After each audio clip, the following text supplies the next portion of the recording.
ever struggled with being a confident leader, fearful that your confidence may show up as arrogance? Well, in today's episode, we're going to talk about how to be a confident leader without crossing that line into arrogance. Welcome to the 10th episode of Fill My Cup vlog. Welcome to episode 10 of Fill My Cup. In this episode, we are filling our cups at Englewood Roasting Company in Hershey, PA, and we are enjoying the beautiful summer weather. So thank you for joining us. In our previous episode, we were blessed to have Dr. Tracy Jones as our guest at the Charles T. Jones Library at Central Penn College. She shared words of wisdom from her father, Charles Tremendous Jones, about the importance of forgiveness. And when we forgive others, it changes our lives. If you missed that episode, please go on to my website at youthrive2.com and you can check it out there. Well, moving on to our content for today. As I was thinking about our topic, I kept coming back to the word confidence. And so my thought for today is that we're going to talk about confidence, and demonstrating confidence is an important characteristic for leaders. Our followers, so again, just a reminder that leadership means that we are influencing others, and hopefully we're doing that in a positive way. So those that are looking towards us, our followers, they want leaders who demonstrate confidence. Well, what does that mean? So let's start off by talking about what is confidence. And so I looked this up in the dictionary and I found two different definitions. One is the state of feeling certain about the truth of something. So I emphasize truth. And second, the feeling or the belief that one can rely on someone or something, firm trust. So what really stuck out to me is the relying on someone and having trust in that person. And that is so critical. So again, we have the opportunity to influence others. And I hope we choose to be a positive influence by being honest and developing trust with them. Again, it's an important key to a relationship.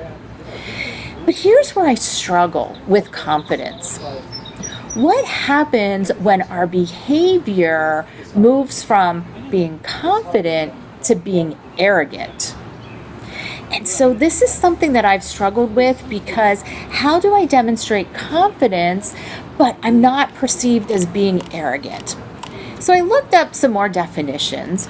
What's the difference between being confident and being arrogant?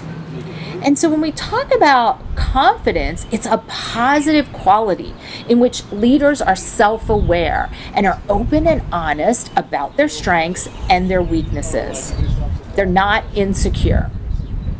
Whereas arrogant leaders exaggerate their abilities and believe they are better than others.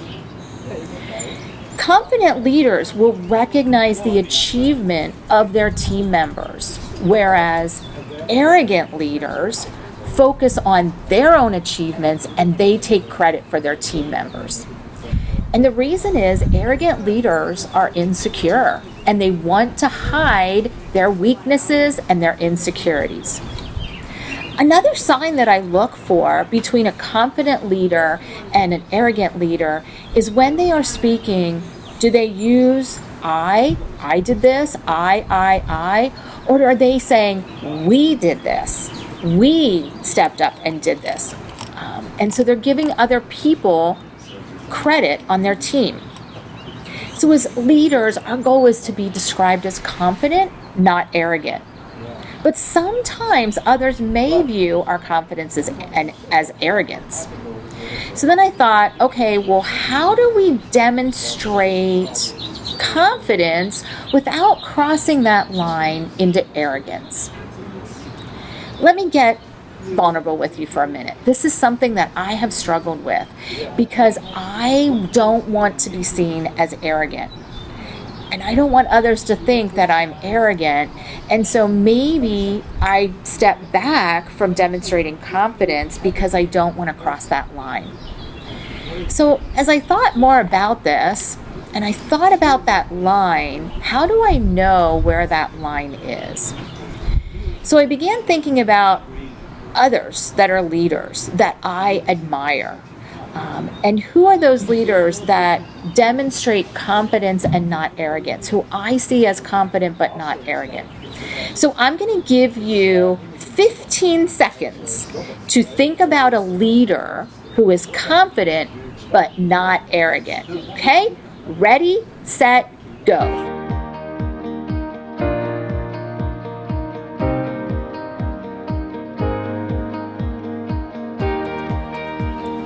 Okay, well, hopefully a leader came to your mind. And I'll be honest who it is for me. One, and there's many, but the one that comes to my mind is Tim Tebow. And if you don't know who Tim Tebow is, I strongly encourage you to look him up. But what I see when I hear Tim Tebow talking, and he addresses audiences all the time, I see that. I see that confidence in him, but I don't see arrogance. And you know what that is? It's humility. So a leader needs to demonstrate humility to ensure that they're not crossing that line into arrogance. So as a leader, what does that look like if I'm demonstrating humility? As a leader, recognizing what my strengths are and what my weaknesses are and not trying to hide those weaknesses. Recognizing that I need people on my team who can step in those areas where I am weak.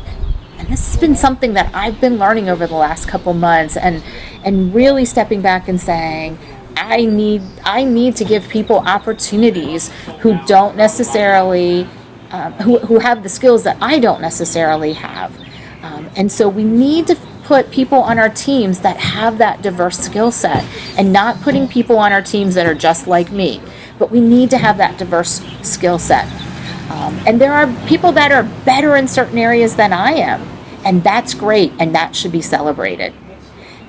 As a confident leader that demonstrates humility, not being afraid to admit failures and mistakes, I want people on my team to also feel that way, that they don't have to hide their failures, they don't have to hide their mistakes, they don't have to hide their weaknesses, that they can be confident enough to speak up and share that, and we can work together. What I want to leave you with today is how to commit to being a confident leader. And I have several different bullet points here on some things that you can do to be a confident leader. The first thing is become self-aware. And the best way to do that is to listen to others' ideas, listen to their perspectives. When we listen to others, we learn so much. And we all have that capacity to learn. None of us have reached that, okay, I've learned everything I need to learn. There is always something new to learn. And so we need to step back and we need to listen to others' ideas and perspectives. Yeah, we're not always going to agree, but at least I'm going to listen and I'm going to process and I'm going to think about what others have to say. Next, and this is so important, be authentic. Sometimes as leaders, we feel like we need to have this certain persona, or we have this imposter syndrome, or we can't let people see our weaknesses. And that's not true. Being vulnerable is so critical to being a leader. I don't know, and I said this in a previous episode, when we go through times that we've never been through before, or we don't know what's going to happen, being honest, like, hey, I don't know what's going to happen, but I know together we're going to get through this. And so be open about your strengths. Be open about your weaknesses. Admit those failures. Be honest no matter what. I always like to say, I want to be able to sleep at night. So I'm going to be honest. No matter how bad it is, I want to be honest. Don't cover up. Be honest. Third is we need to lead by example. People are watching you. And they're gonna, it's kind of like if you've ever been around young children, they demonstrate what they see adults doing. And your followers, the people who you influence, they're going to follow you. And so one that comes to my mind is promoting that, oh, well, I want a work-life balance. And I want my team to have a work-life balance. But yet, if we're sending emails to our team members at 3 o'clock in the morning, what's that message that it sends? So what I suggest is, okay, if you're up at 3 o'clock in the morning and you're thinking about things, go ahead and type that email, put it in your draft, put it in your automatic send after 8 o'clock. But lead by example. If you're telling your team, I want you to be at home with your family after 5 o'clock, then you do the same thing. Because no matter what you say, they're going to watch what you do. Your actions are going to speak louder than words. Leadership, and the fourth thing is, leadership is about others. It's about investing in them and encouraging them and developing them. Insecure leaders don't do this. They don't want people to be better than them because they're insecure. So they don't invest. They kind of hide things. They keep things close to their vest, as it says. So if you see people doing that, they're hiding something, whether it's an insecurity or it's a weakness. But it's about others. Invest. When I had people that worked for me, I would say to them, I'm an open book. Whatever you want to learn, I'm here to help you. I'm not bragging about that, but that's important. I want people to develop and grow. And so that only makes our teams better when people do that. And then the fifth thing that I would say is accountability. Have a trusted friend that is willing to give you feedback as to whether or not you're demonstrating confidence or arrogance. And sit down with that person and give them permission to be honest with you. And that is so helpful because, again, being concerned about how others perceive us, we don't want to be that way, but others might perceive us as that way. So having that trusted person that will sit down with you and will tell you, okay, maybe this could have been rephrased a little bit different, or maybe you need to think about this. And so that is very helpful. So I encourage you to do that. So again, well, as a recap for today, remembering that as leaders, we want to be on the confident side of the line, not the arrogant side. And that line is humility. By demonstrating humility, we can remain confident but not arrogant. So just a reminder of the tips that I gave to help you be a confident leader. Number one, listen to others' ideas and perspectives. We want to learn from others. We may not agree with them, but we want to learn from them. Second, be authentic, be yourself, show up, and demonstrate your strengths, admit your weaknesses, and be honest. Third, lead by example. Your followers are watching you. You can say one thing, but it's ultimately your actions that they follow. Fourth, it's about others. Invest in them, encourage them to grow and develop.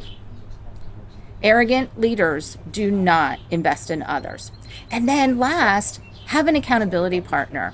Who is that person, that trusted friend that will give you feedback to let you know when you're crossing that line into arrogance, or if you're not demonstrating confidence enough? Well, thank you so much for joining us today. If you've enjoyed our vlog, please like, share, and subscribe. If you missed any of our previous sessions, you can find them on my website at youthrive2.com. Our intent is to fill our cup at a different location each episode. If you have a favorite spot that would be a great place for us to fill our cup and give that place a free shout out, let me know. Again, thank you for joining, and until next time, please take care and keep filling your cup. Fill My Cup is a joint production of Thrive LLC and Kelly Johnson Photography. Kim's book, Burn the Plow, can be purchased through Amazon, Barnes & Noble, and Books A Million.